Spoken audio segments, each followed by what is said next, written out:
but the category of the comet is actually a Jupiter family comet. So what we think happened is that its orbit was modified into a shorter period orbit where it's mainly controlled by the gravity of Jupiter.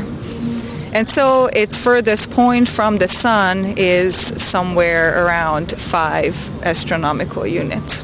Okay, so it gets 5 times as far as the Earth is from the sun. Correct. Where is it right now, and where is the spacecraft like right now today at what time is it, right? Yeah, well, the spacecraft has and the comet have passed perihelion, which happened in August of this year. And that's the closest point to the sun. Yes, sorry. That's okay, we're doing science talk here. Yeah.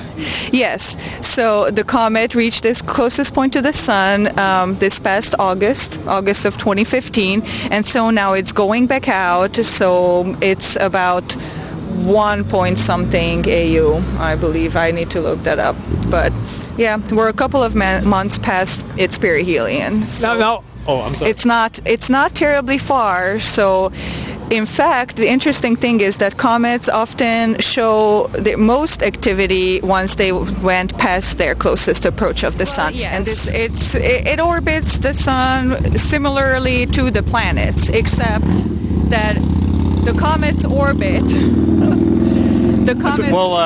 We're shooting live here, folks. So the comet's orbit is very elongated compared to the orbit of the planets. So that's the difference. It does orbit, though, more or less within the same plane that the planets orbit about the sun.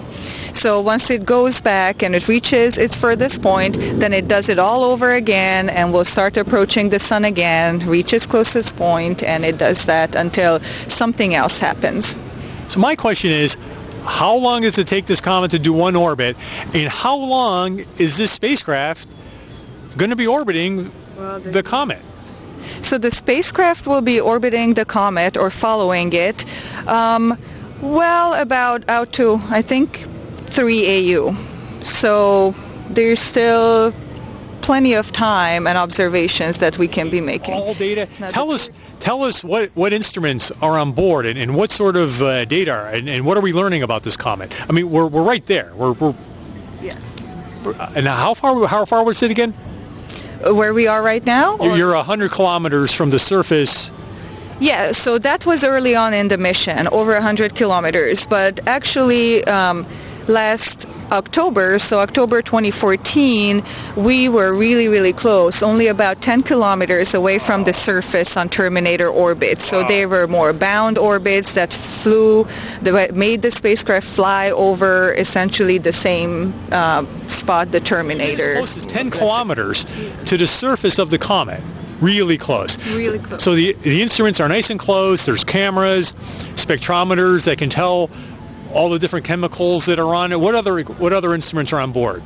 Well, there are the cameras, like you said, so they're very high resolution, really, really beautiful images of the comet itself, and I would encourage everybody to look that up. The cameras are the OSIRIS instrument, where they have a narrow angle and a wide angle camera. There's also UV spectrometers. There's a whole bunch of remote sensing instruments. So the instrument that I am affiliated with, it's a mass spectrometer. So what it's really good at is separating the species out from each other. So by species, the different sorts of chemicals and compounds that are in the comet, in the atmosphere. Yes, the different kinds of molecules, yes.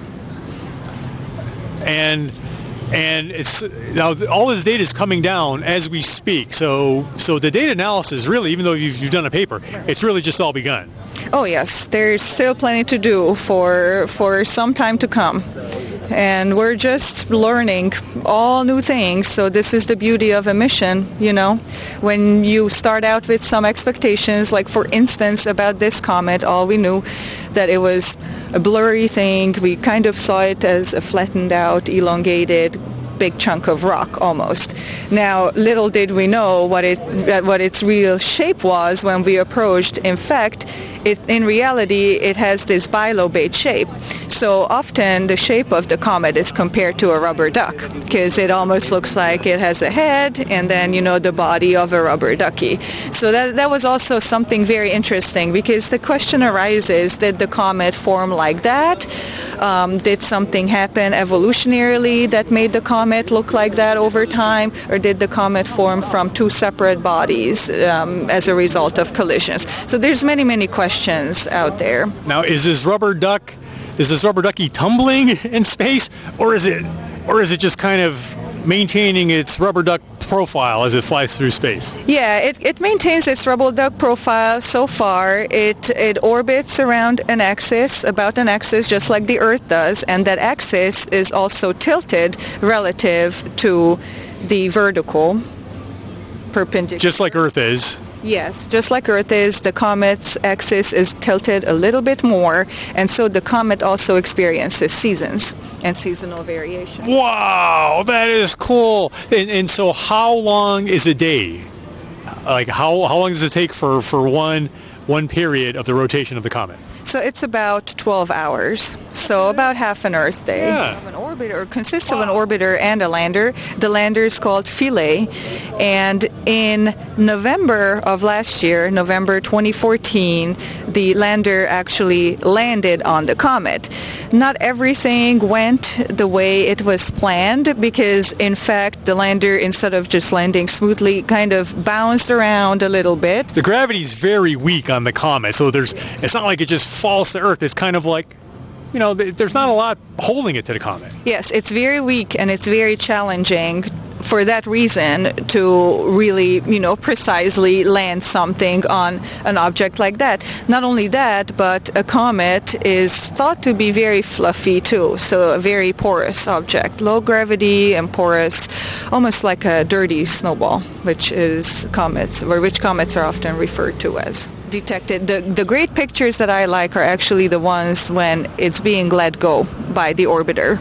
Oh. And so the orbiter Rosetta saw the moment when Philae, the lander, is being let go, and there's a nice time sequence of those images where, it's just getting further and further. And that is on the internet? We can just go see that? Yes, you can just Google that. Yes, you can Google Philae Rosetta mission and you will see it. Yeah. Wow. Good stuff. So Adrienne, as the comet approaches the sun, the activity on the comet changes. Correct. Yes, so since we're going closer to the sun, that means that things start warming up.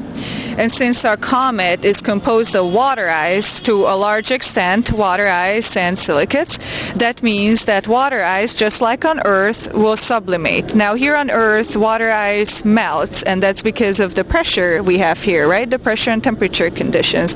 On the comet, there's very little pressure. So that means that water ice will skip the liquid phase, but it will turn into gas right away when heated. So that's exactly what happens. Water ice and the other volatiles that are stored in the nucleus will start outgassing as a result of these warming temperatures. And so this is essentially what's seen.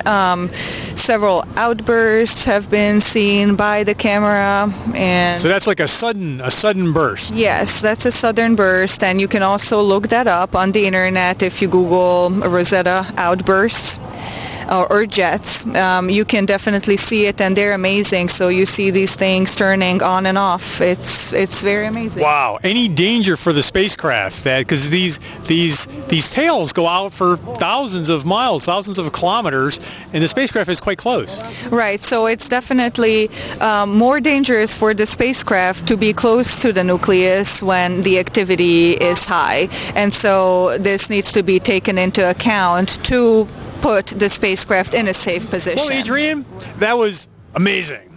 We could talk science all day long.